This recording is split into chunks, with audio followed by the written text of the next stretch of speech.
കടവുളെ ആരിത്? Good morning. Good morning. Ananthu ഇപ്പൊ ഇവിടെയാണല്ലേ? 2 വർഷമായി. ഓഹോ. ഞാൻ കോട്ടയം ബ്രാഞ്ചിൽ ഇരുന്നപ്പോഴാണ് നമ്മൾ തമ്മിൽ കഴിഞ്ഞ തവണ കണ്ടത്. അതെ. അവിടുന്ന് പ്രൊമോഷനോടെ പോസ്റ്റിംഗ് ഇങ്ങോട്ടേക്കായിരുന്നു. Very good. സ്പെഷ്യൽ ഇൻസ്പെക്ഷന് ഒരു ഓഫീസർ വരുമെന്ന് മെസ്സേജ് ഉണ്ടായിരുന്നു. പക്ഷെ അത് വാര്യർ സാർ ആയിരിക്കുമെന്ന് ഐ നെവർ തോട്ട് ഓഫ്. ഏതായാലും കുറച്ച് ദിവസം നമുക്ക് നേരിട്ട് കാണാമല്ലോ. Of course. ചായ പറയട്ടെ? വേണ്ട വേണ്ട. അല്ല, അറിഞ്ഞില്ലേ നമ്മുടെ ശിവരാമനില്ലേ, ജപ്പാൻ, അവനെ കോട്ടയത്തൊന്ന് മലപ്പുറത്തേക്ക് തട്ടാൻ. അതെ, സമയം കളയണ്ട. ഈ കുശല പ്രശ്നമൊക്കെ മാറ്റി വെച്ചിട്ട് നമുക്ക് വിഷയത്തിലേക്ക് കിടക്കാം. ഓക്കെ.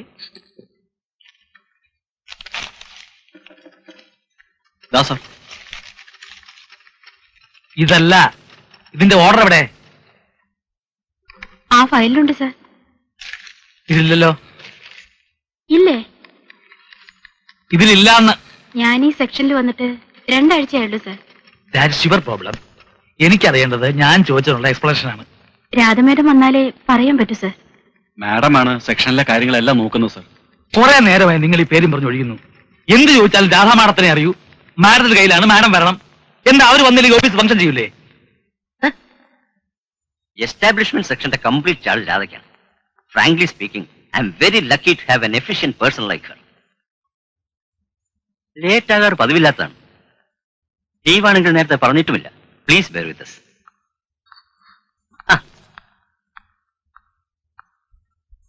സോറി സാർ, ഗുരുവായൂരിൽ നിന്നുള്ള ബസ് ഇടയ്ക്ക് ബ്രേക്ക് ഡൗൺ ആയി. പിന്നെ ഒരു കണക്കിന് അവർ വണ്ടി കിട്ടിയത്. ലീവ് എടുത്താലോ എന്ന് വിചാരിച്ചതാ. ഇന്ന് ഇൻസ്പെക്ഷൻ തുടങ്ങായതുകൊണ്ട് വന്നില്ലെങ്കിൽ ശരിയാവില്ലല്ലോ എന്ന് വിചാരിച്ച് ഓടിയെത്തുകയായിരുന്നു. It's all right. ഇതാണ് നമ്മൾ ഇതുവരെ പറഞ്ഞുകൊണ്ടിരുന്ന രാധ. ഇനി എന്താന്ന് വെച്ചാൽ ഇതെല്ലാം അങ്ങോട്ട് ചോദിച്ചാൽ മതി. ശേഖര വാര്യർ, വാര്യർ സാർ ഇൻസ്പെക്ഷൻ വന്നതാണ്. Good morning sir. Good morning. No no no no, അവർ എക്സ്ക്യൂസ് ആണ്. ഇത്രയും കാര്യങ്ങൾ ഹെഡ് ഓഫീസിന്റെ കൺസെന്റും കൺകറൻസും വാങ്ങിച്ചിട്ട് മാത്രം ചെയ്ത് നിങ്ങൾ ഈ ഒരു കാര്യത്തിൽ മാത്രം എന്തിനു റൂൾസ് വയലേറ്റ് ചെയ്തു? റൂൾസ് വയലേറ്റ് ചെയ്യല്ലായിരുന്നു sir. It was an urgent problem. Head ഓഫീസിലേക്ക് എഴുതി സാധാരണഗതിക്ക് സാങ്ഷനായി വരുമ്പോ ഒരു സമയമാവും. ഉടനെ തന്നെ ഒരു ഓൾട്ടർനേറ്റീവ് അറേഞ്ച്മെന്റ് ഉണ്ടാക്കിയില്ലെങ്കിൽ ബ്രാഞ്ചിന്റെ day to day work suffer ചെയ്യുമായിരുന്നു. Maybe. പക്ഷെ നാളെ വേറൊരു സാഹചര്യത്തിൽ ഇതൊരു പ്രസിഡൻസ് എടുത്ത് ആരെങ്കിലും മിസ്യൂസ് ചെയ്താലോ? നിങ്ങൾ സമാധാനം പറയോ? നാളെ എപ്പോഴും ഉണ്ടാകാവുന്ന ഒരു പ്രോബ്ലം പേടിച്ച് ഇന്നത്തെ അത്യാവശ്യം മാറ്റി വെക്കുന്നത് ശരിയല്ലെന്നാണ് എന്റെ വിശ്വാസം. കസ്റ്റമേഴ്സിന് ബുദ്ധിമുട്ടിക്കുന്ന ഒരു കാലതാമസം അതല്ലേ സാർ നമ്മൾ ഒഴിവാക്കേണ്ടത്? അതെ, പക്ഷേ സാർ എന്ത് ഒബ്ജക്ഷൻ നോട്ട് എഴുതി വെച്ചാലും എവിടെയും ഞാനതിന് എക്സ്പ്ലനേഷൻ തരാൻ തയ്യാറാണ്. I know I M answerable and I have my answers. Offend ആകാൻ വേണ്ടി പറഞ്ഞതല്ല. ഈ കസേരയിൽ ഇരുന്നുകൊണ്ട് ഒരു ഓഡിറ്റർ എന്ന നിലയ്ക്ക് എനിക്ക് ഇങ്ങനെ ഇതിനെ സമീപിക്കാൻ പറ്റൂ. I understand sir. സ്വന്തം റെസ്പോൺസിബിലിറ്റീസിനെ കുറിച്ച് കുറച്ചൊക്കെ ബോധ്യമുള്ള ഒരു ഓഫീസർ എന്ന നിലയ്ക്ക് എനിക്കും ഇങ്ങനെ മറുപടി പറയാൻ പറ്റൂ. അനന്തു രാവിലെ നിങ്ങളുടെ സെക്ഷൻ ഓഫീസറെ കുറിച്ച് പറഞ്ഞില്ലേ? ആദ്യം ഞാൻ അത്ര കാര്യമായിട്ട് എടുത്തില്ല. എന്താ സാർ? അവര് വളരെ എഫിഷ്യന്റ് ആണെന്ന് പറഞ്ഞില്ലേ? എനിക്ക് അവരുമായിട്ടൊന്ന് ഇടയേണ്ടി വന്നു. വൈ? എന്തുണ്ടായി? ഒരു എക്സ്പെൻഡിച്ചർ ഐറ്റം ആയിരുന്നു വിഷയം. She was assertive, bold. അവര് പറഞ്ഞതായിരുന്നു ശരിയും. എനിക്ക് ബഹുമാനം തോന്നിയുള്ളൂ. അവര് വളരെ ഡിവോട്ടഡ് ആണ്, വെരി സിൻസിയർ. ഈ ബ്രാഞ്ചിന് ശരിക്കും ഒരു അസറ്റ്. പൂവർ ഗേൾ, കടവുൾ അവർക്ക് ലൈഫ് കൊടുത്തില്ല. എന്തുകൊണ്ടോ മാരിഡ് അല്ല. ഇവിടെ വർക്കിംഗ് വിമൻസ് ഹോസ്റ്റലിലാണ് താമസം. ഒഴിവ് ദിവസങ്ങളിൽ മുഴുവൻ ക്ഷേത്ര ദർശനം. ഒരു പിക്യുലർ ടൈം.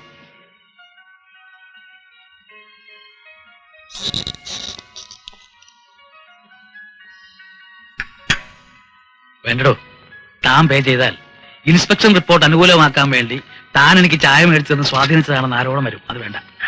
അത് ശരിയാ. സന്ധ്യ, ഒന്നീ വരൂ. ആ, എന്താ സാറേ? വിശേഷം തന്നോട് പറയാനുള്ളതല്ല. ഇവിടെ നിൽക്കാലോ അല്ലേ? അത് തന്റെ ഇഷ്ടം. വന്നപ്പോ ഒത്തിരി ഇരുട്ടിയോണ്ടാ ഇന്നലെ പറയാഞ്ഞ്. ബസ് സ്റ്റാൻഡ് വെച്ചിട്ട് ആളെ കണ്ടു. നേരെ എന്ന് വർത്താനം പറഞ്ഞു. എന്നെ കണ്ടപ്പോ മുഖം ഒന്ന് കനത്തു. ഒന്നും കേക്കണ്ട എന്നൊരു ഭാവം. ഞാനുണ്ടോ വിടുന്നു. അച്ഛനെ ദുഃഖിപ്പിക്കേണ്ടി വന്നല്ലോ എന്നൊരു സങ്കടം മാത്രമേ ആ കുട്ടിക്കുള്ളൂ എന്ന് കേട്ടപ്പോ അറിയാണ്ട് ഒരു നെടുവീർപ്പ്, കണ്ണിന്റെ കോണിലൊരു നനവ്. ഭാവപകർച്ച ഞാൻ കാണാണ്ടിരിക്കാൻ പ്രയാസപ്പെടുമ്പോഴേക്കും ബസ്സിങ് എത്തി.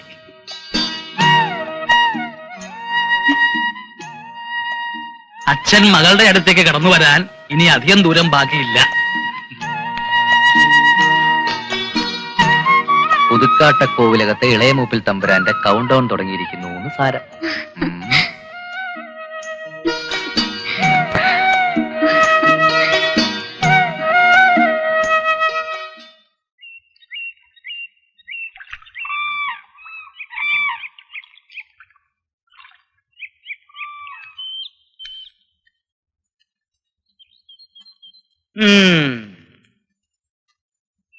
ശേഖരവാര്യർ, വയസ്സ് 45 അല്ലേ? അതെ. എത്രയുണ്ട് ഉയരം? ഏ? ഹൈറ്റ് എത്രയുണ്ടെന്ന്? ആർക്ക്? എനിക്കോ? ആ, നിങ്ങൾക്ക് തന്നെ. പിന്നെ ആർക്കാ പറയാ? 5 അടി 5 ഇഞ്ച്. ഇല്ല, 5 അടി 4.5 ഇഞ്ചേ ഉള്ളൂ. 1/2 ഇഞ്ച് ചെരുപ്പിന്റെ. കണ്ടാ പൊക്ക അത്ര മതിക്കില്ല. എന്താ കാര്യം എന്നറിയോ? എന്താ കാര്യം? ദുർമേധസ്. വ്യായാമം ചെയ്ത് എത്രയും പെട്ടെന്ന് ഇതങ്ങോട്ട് കുറയ്ക്കുക. ഒരു ആലോചന വരുമ്പോ പെൺകുട്ടികൾക്കും തോന്നണ്ടേ ഒരു കമ്പമൊക്കെ. ആ, പറയാ എന്തൊക്കെയാ ദുശീലങ്ങള്? പുകവലി, പൊടിവലി, മുറുക്കല്, മദ്യപാനം. സർക്കാർ ഉദ്യോഗസ്ഥനല്ലേ, കൈക്കൂലി. അത് ദുശീലത്തിൽ പെടില്ല.